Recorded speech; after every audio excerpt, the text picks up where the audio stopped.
এক গ্রামে থাকত একটা দুষ্টু ভূত, নাম ভূতু।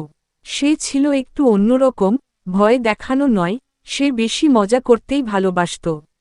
দিনের বেলায় গাছে লুকিয়ে থাকত, আর রাতে যখন সবাই ঘুমিয়ে পড়ত, তখন সে বেরিয়ে পড়ত দুষ্টুমিতে। কারো জুতো এক জায়গা থেকে আরেক জায়গায় সরিয়ে রাখা, চুলে হালকা টান দেওয়া, এসবই ছিল তার প্রিয় কাজ। একদিন গ্রামে এল এক নতুন লোক, নাম তার আলো কাকু। সে শহর থেকে এসেছিল গ্রামের পুরনো বাড়িতে থাকতে। সে ছিল ভীষণ ভয়হীন এবং মজার মানুষ। রাতে বই পড়া, টর্চলাইট হাতে হাঁটা, সবই ছিল তার অভ্যাস। ভূতু বুঝতে পারল, এই লোকটা সহজে ভয় পায় না। তাই ভূতু ভাবল, এইবার দেখি কেমন মজা করা যায়।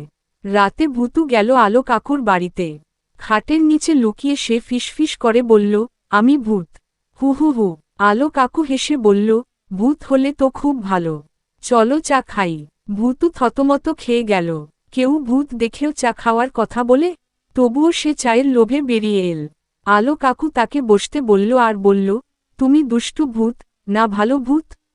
ভূতু বলল, আমি দুষ্টু, কিন্তু ভয় দেখাই না।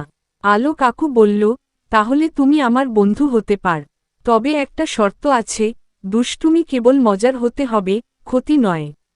এইভাবেই ভূতু আর আলো কাকুর বন্ধুত্ব শুরু হলো। এখন তারা দুজন মিলে গ্রামের ছেলেমেয়েদের জন্য মজার খেলনা বানায়, রাতে কার্টুন আঁকে আর মাঝে মাঝে হালকা দুষ্টুমিও করে। যেমন কারো বালিশের নিচে চকলেট রেখে দেওয়া, কিংবা দরজার কড়া নাড়ে দিয়ে পালিয়ে যাওয়া। সবাই জানে, এটা ভূতু আর আলো কাকুর কাজ।